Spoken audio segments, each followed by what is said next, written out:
when I talk to our leadership of the church and I go, well, what kind of topics do you think we should talk about?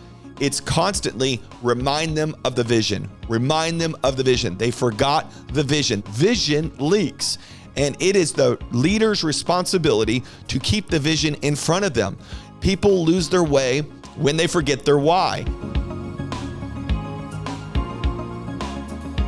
Well, welcome back to Made for More. Man, we are so excited about this podcast. It is a leadership podcast for everyone, for church leaders, for business leaders. You might be leading a family. You might be the leader of your friend group. This is all things leadership, and we are so excited about this season. It's been a minute. We've taken some time off, but we are back. And Pastor Aaron, why don't you tell us a little bit about what people can expect? Yeah, it's going to be a good year. We're going to release new content the first Wednesday of every month, so look out for that. I also have some bonus episodes. Bobby and I are going to do this together. So if you don't know our dynamic, Bobby and I have been friends for like almost 2 decades now. Yeah. We don't look like we're even that old, but we are. We were both in each other's weddings. Like we just been doing life together. And Bobby was our first full-time hire at Radiant Church. Yes. And thanks for taking a shot on me. I'm telling you, I believed in you when nobody else did. So, and he's just been an amazing, amazing part of the team. He is my number 2 guy at the church. So he's our chief of staff. But we're gonna have a lot of fun this year. Absolutely. What are some of the topics we're gonna be talking about? We couldn't be more excited. We're going to be talking about all the juicy stuff. We're talking crucial conversations. We're going to be talking about burnout and how to deal with that. We're going to be leveraging social media. We have some really cool bonus episodes with some of our favorite people who are experts in their field. We're going to really highlighting some of your stuff, Pastor Aaron, some of your book and the process behind that and how to do that. And from a publishing standpoint, a writing standpoint, how to launch it, etc. All things communication. I really do believe, and this isn't just a kudos, but you're one of the best preachers of our generation. And so we're going to dig into the details of communication, the behind the scenes, the delivery, how to get feedback, all that stuff. So really exciting season that we have ahead. And a lot of our context is Radiant. So Radiant's our church. My wife and I started it, 10, 11 years ago now. So that's kind of what we know. But I know a lot of the leaders that listen to this are business owners or business leaders, different church leaders. So take what we have, contextualize it. But we're going to talk today about all things staffing.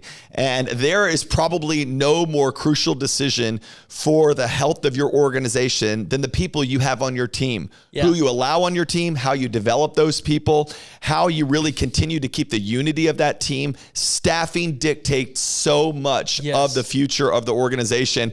And since you are our first full-time staff member, Bobby, we're going to have a lot of fun talking about this. Kind of give them an overview of where Radiant started in staffing and when you came on and then where we're at right now.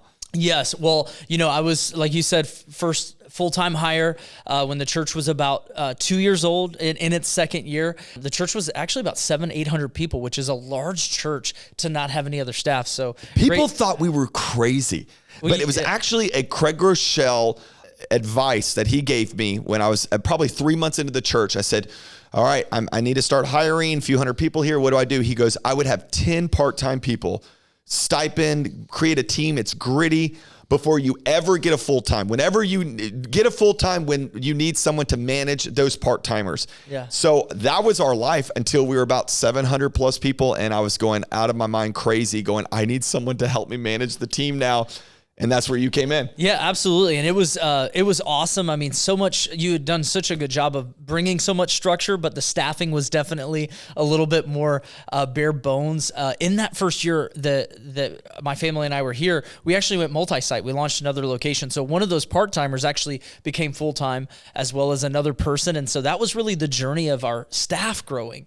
And since then, we've kind of mushroomed and our staff has grown. It's almost become a church within a church. So we've got about 75 full-time employees and well over 100 when you include all of our part-time employees. So it's exciting, but it is definitely a key component of maintaining the growth of the church with your staff. Your staff has to become something that you intentionally develop and that you intentionally focus on as your organization grows. So one of the keys that we have found when it comes to staffing is that we just hire really slow. You got to think, I mean, we were 700 plus people before we hired you, Bobby. We've been slow about hiring people in general because when we make quick hires, it's usually a bad hire. And so we have learned to slow down the process. And I know you've been crucial in this to helping us. When people think, well, I mean, we have 10 campuses launching our 11th one this upcoming fall. To have 75 staff members seems like a lot. It's actually very small. We're pretty lean as a church. So how we kept this culture of just hiring slow, because if it was me, I'd hire everybody. Everybody should be part of our team. For sure. But that's not very healthy. A couple of things for sure comes to mind. And that is, one, we hire from within, ideally. You know, we have a handful of people through the years that were outside hires. Most of those are specialized technician type people. But really, they come up through our team. When a hiring manager, if you want to call it that, a department leader is wanting to hire, I really break it into two categories. You have those that really focus on potential and those that really focus on process. Those are two very extreme ends of the spectrum. And so if I think it's okay to say that you're actually probably one of those potential type people. I see the potential in everybody. The problem is their marriage is a wreck, but man, there's so much potential. They have terrible mental health, but boy, there's great potential. Yeah, it's kind of like in the dating world, you've got both maybe a man or a woman who has a missionary dating mindset. They believe they can, lead them to what they could become, which is okay. And that's I love that. And we want to always embrace that. However, we have learned to allow some of those that have a little bit more process oriented kind of mindsets to get in. And so someone coming on the team, whether they've been a volunteer with us for a long time or they've been serving in a department, we have a process. We have multiple interviews. For those that are married, we actually do kind of an informal date night type interview with the spouse and as a couple, because we want, in our world, family is a lot and we're only as healthy as our home life.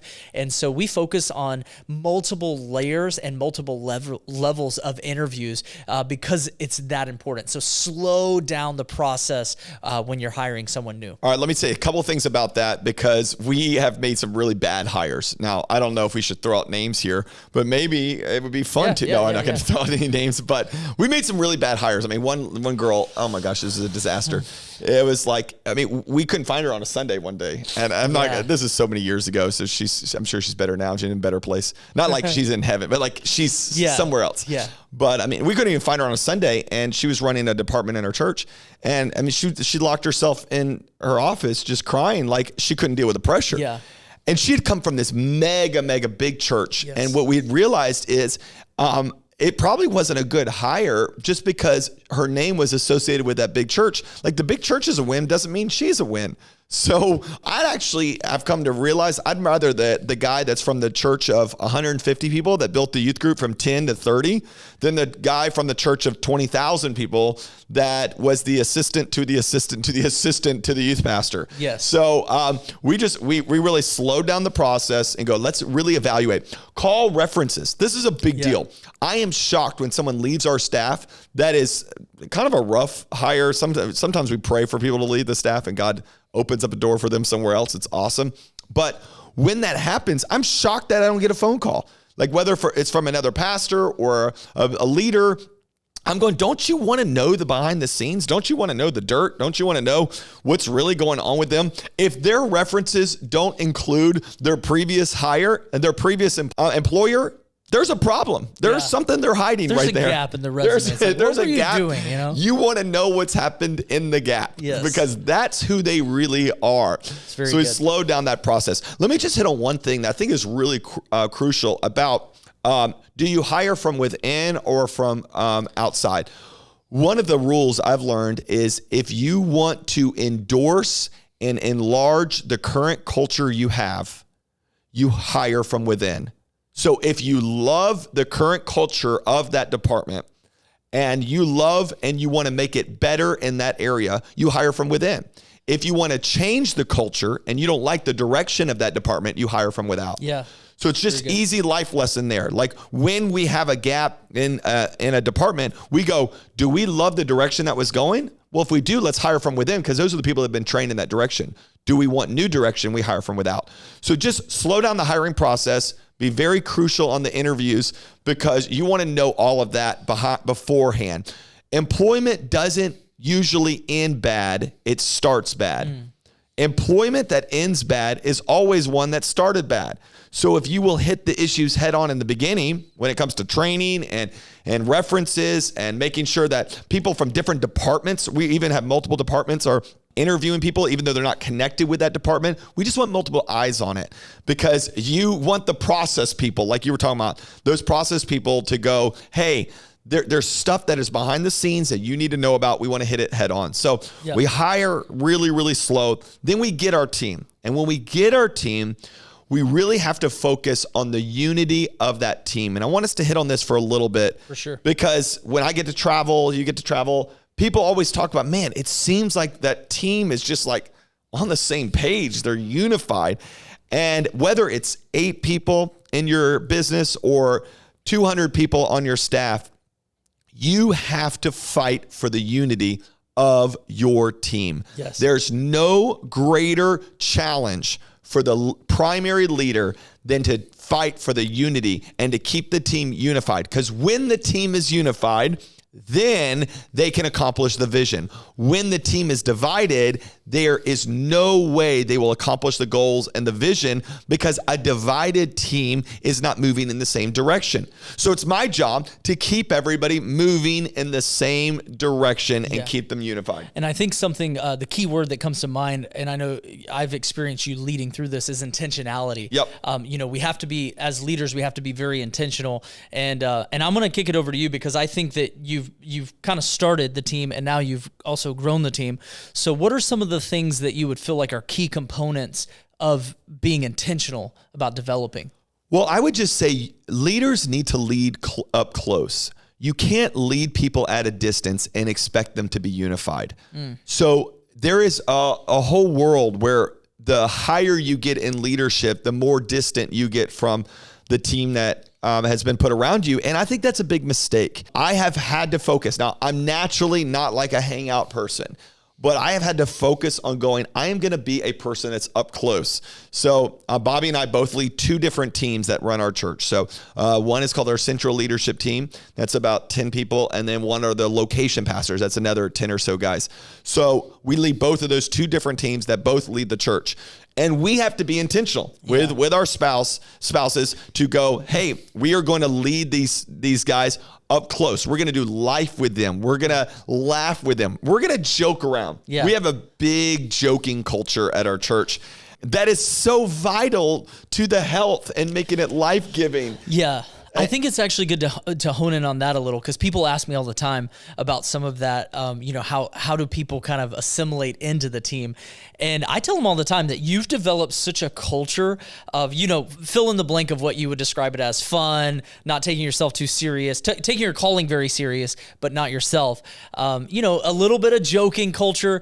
And honestly, if someone's coming in to those teams, it weeds them out. Like the team actually drives the culture that you've created. Well, people will tell me, they're like, oh, I just can't be part of something like where y'all are making fun of each other and y'all are making jokes that are a little on the edge, and, a lot of office quotes. I mean, there's a lot of office quotes. Yeah. Seinfeld quotes. And people will go, I just, I'm more serious. I'm going, oh, well, then maybe this isn't the team for you, because we're going to laugh a lot.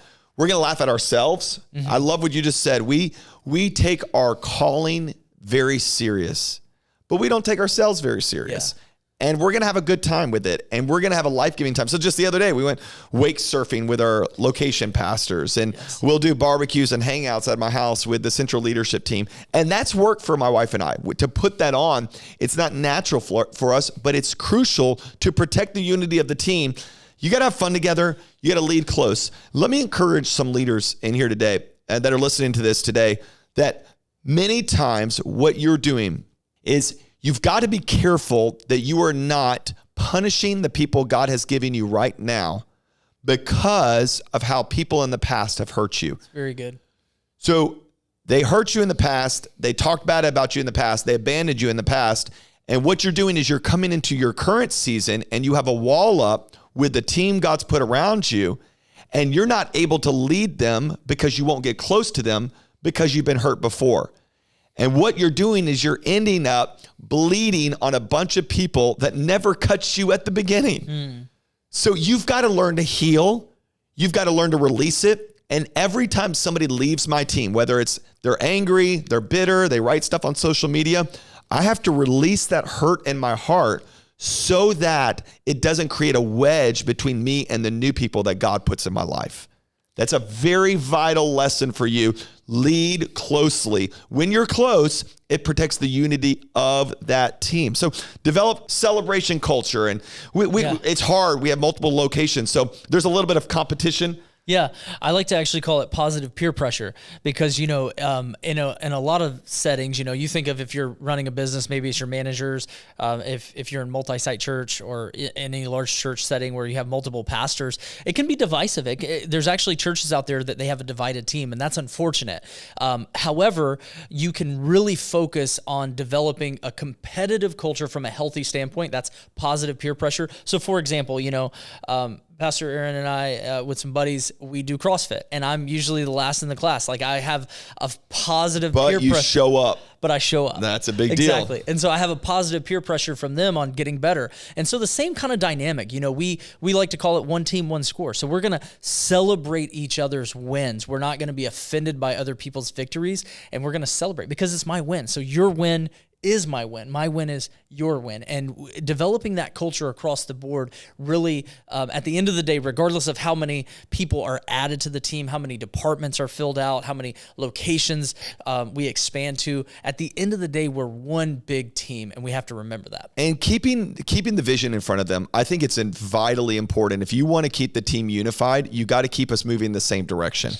Vision is unbelievably important to keeping a team unified.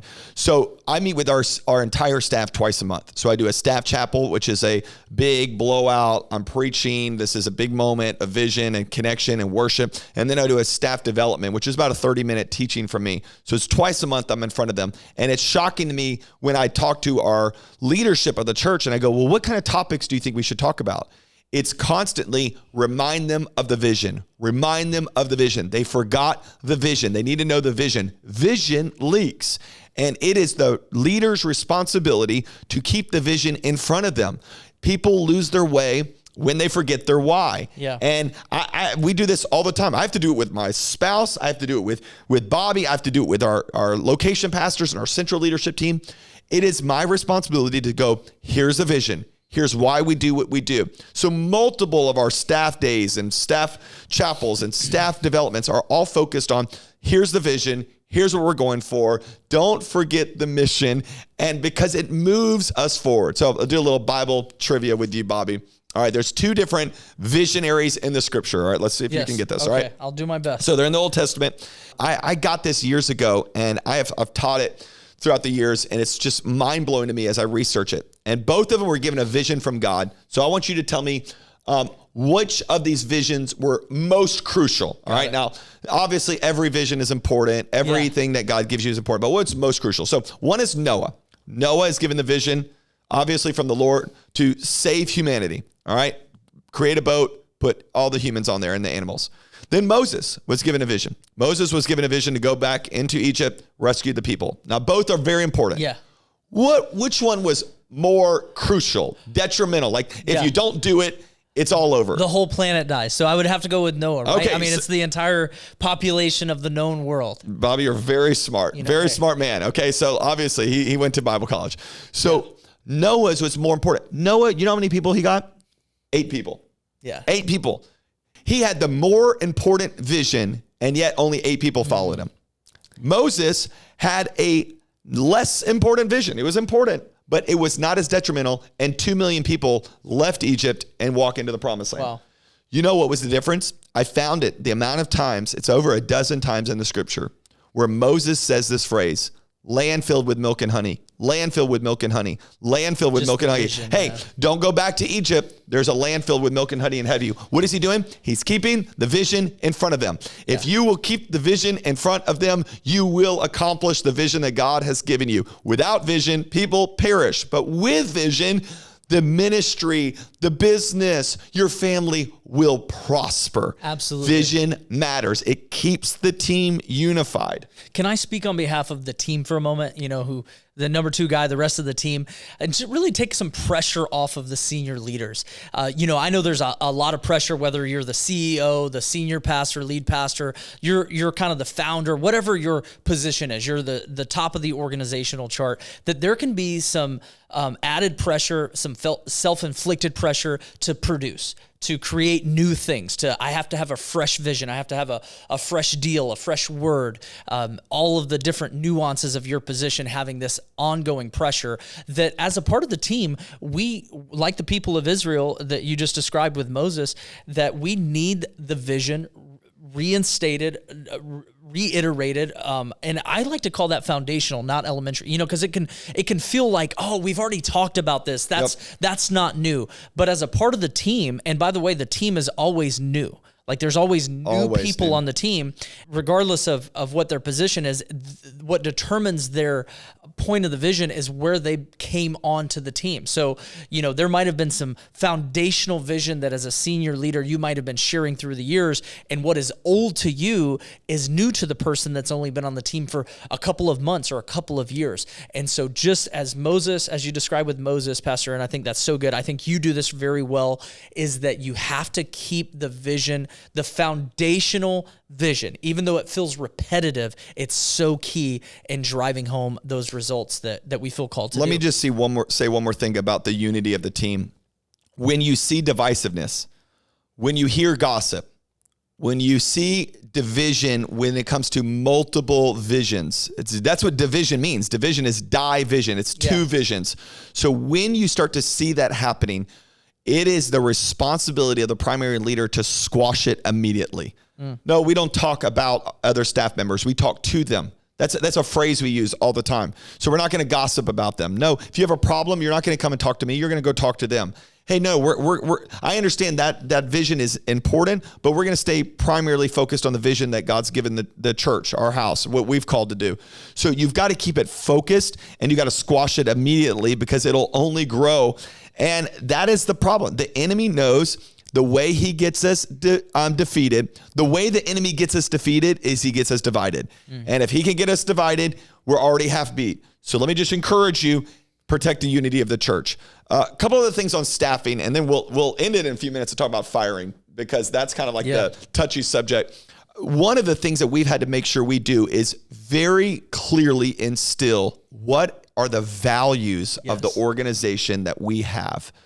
Like it was years ago, when we started hiring people, going, let's just not hire random. Let's hire value-based people. So what are the values? Not even just what are the skills we're looking for. What are the values? So we mapped out like a person, and we go, okay, if the ideal staff member, what do they do? For us, it had 5 things. And I think these are our 5 values for a staff member at our church. And they were big values to us that we now evaluate twice a year with our staff to make sure they're doing well in these 5 areas. So 5 values are: they seek God. We wanted people that were genuinely pursuing God in their private life, in public. They have a pursuit after God. They are teachable. We want people that have a hungry, teachable attitude. They're always learning. They're always growing. We wanted them to live a life worth following. We wanted them to be able to say what Paul says: you can follow me as I follow Christ. You can model my marriage. You can model how I deal with my finances. You can model how I handle my health. The 4th one is that they take ownership. They're not employees, they're owners. We live by the phrase Truett Cathy says, if it's to be, it's up to me. And that's what we teach in our staff. No, we take ownership. It's not somebody else's problem, it's my problem. And the last is we empower people. As a staff member, we are here to equip the saints for the work of ministry. We want other people to win. So it's not about who I am, it's about equipping other people to be who God's called them to be. So when we looked at those values, we now know this is what we're looking for as a staff member. And you need to know what the values are that you're looking for so that then you can coach them and teach them and develop them. Absolutely. And just because I know you moved over that very fast, I want to just highlight real quickly before we move on to the firing, like you mentioned, is that is your ideal staff member. That's your ideal team player. So real practically, if you're newer to this, if you're trying to develop those values, take 1, 2, 3 of your best employees, your best team members, and really define that. I mean, we skimmed over that very quickly. That was pages and pages in a Google document of multiple people editing and working through that wordsmithing. And so let it be a real process that you own. Don't look for the thing that you can hire a vinyl print company to put a few things on the wall because it looks good. Like, this has to be something that is really owned at the top level that you can really instill deep within your team, because it does become the real engine of the people component of your staff. And so take it really serious. Let me just say something off of that, because we evaluate these things twice a year. We do a mid-year review, which always happens in about May, where we actually sit down and we go, okay, based on our 5 values, how are you doing in these different areas? They self-identify. Then we have their director identify, their team identify. We're like, okay, they seem to be thriving here. They need to work on this. So we're a values-based organization. So we're always thinking of how can we better equip you to be the values of the organization. And then you'll eventually produce when it comes to the goals of the organization. So we're focusing on values. And then an end of the year review also focuses on compensation, focuses on making sure they are equipped for the next year. That one happens in November. So we're putting these in front of them. When we're teaching, people ask us all the time, we're like, oh, you got staff developments and staff chapels. What are you teaching? Well, we're always teaching the vision, and then we're always focusing on values. Absolutely. Those are the 2 things, vision and values. Yep. And then when it comes to individual departments, making it unbelievably clear, what does that person do? Yeah. We assume that people know their job. They don't know their job. Even our location pastors, we took them away for a few days, a couple weeks ago. I wrote like a 15-page handbook on this is a location pastor. Yes. What is it? The Vince Lombardi.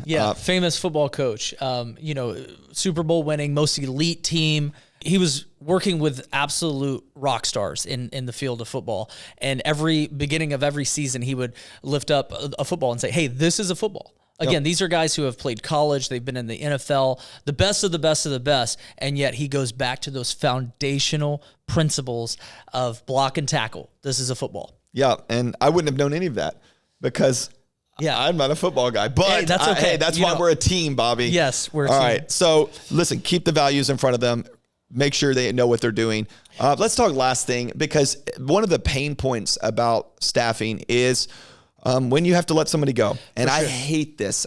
Nobody starts a church and get staff to fire people. Nobody starts a business going, I can't wait to wreck people's lives. And I would say we even do everything we can to avoid that. Absolutely. That is a last resort. And we have to own that process, and we do. Why don't you tell us a little bit about those 3 T's? Yeah, the 3 T's we've lived by as a church for years. Like, when there's a troubled staff member, there's something wrong, we have to evaluate on our end, what is the response? Well, there's probably a training issue. So we always start with the first T. So we'll put them on what's called a PIP, which is a performance improvement plan. It's normally a 90-day process, heavy evaluation, heavy feedback. We're focusing on like, hey, get this thing better, which, by the way, I think we've put 3 or 4 key employees on it in the last year, and all of them have thrived through it. Absolutely. They just needed training. So we train them. A lot of that training, by the way, is emotional health and reading a room and how do you talk to people and how do you respond on Slack. It's not like even in their job. It's like, hey, we like you, just nobody else does. So that's a problem. We call them a kiss up, kick down people. Yes. You know those people? They kiss up to their boss, but they kick down everybody else. So you want to be able to. It's tough, but that's employment. So I'm going to train them. The second one is maybe it's a departmental issue. Maybe they need to be transferred. Maybe they're the right person in the wrong seat. So I'm going to look at transferring them. The third is termination.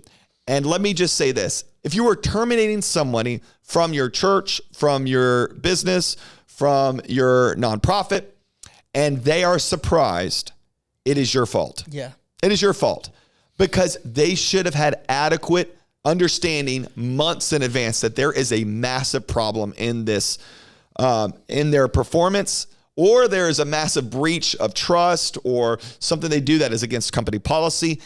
It is our job to make sure they are well informed before they are terminated. But honestly, I used to feel really terrible, and I still feel terrible. I get sick to my stomach when I have to terminate someone, which, by the way, next month we are going to talk about crucial conversations, which will help you in how to have those crucial conversations before you have to terminate them. But what I've learned is some of the greatest character development in someone's life is when they're terminated. Yeah. So I feel like, hey, I'm kind of helping them get developed. I was fired from 2 different jobs. Really? Have you been fired? I believe I have. Yes. He doesn't want to admit it. All right. I think I was fired from one back in the day. All right. I was fired from 2 different jobs, both serving jobs, both back to back. One of them, the guy said, you were the worst server I've ever had. And he was like a Romanian, deep, like Romanian. And he talked to me like I was dirt. And so he just didn't put me back on the schedule. But, and then I was at a banquet. I was a server at a banquet hall, and I got fired from there too. But it developed character in me. It's made like you who you are. It made me who I am. Take that, Romanian boss. Just kidding. The worst is actually that's a pretty harsh statement. It's like, no, he out of everybody, like, I don't know what they do in Romania, but I can't imagine that there's great servers. And I was the worst of all he's ever seen. I mean, no offense to our Romanian audience, but anyway. I say that to say, when you let them go, do everything you can do to make sure that you are a person of integrity. We always pay people more than they deserve. Yes. We want to bless them. We always want to go above and beyond, because it's tough, even as a church. You're not letting them go from some business or something. You're actually letting them go from their church. This is a place they got saved, filled with the Holy Spirit, called into ministry.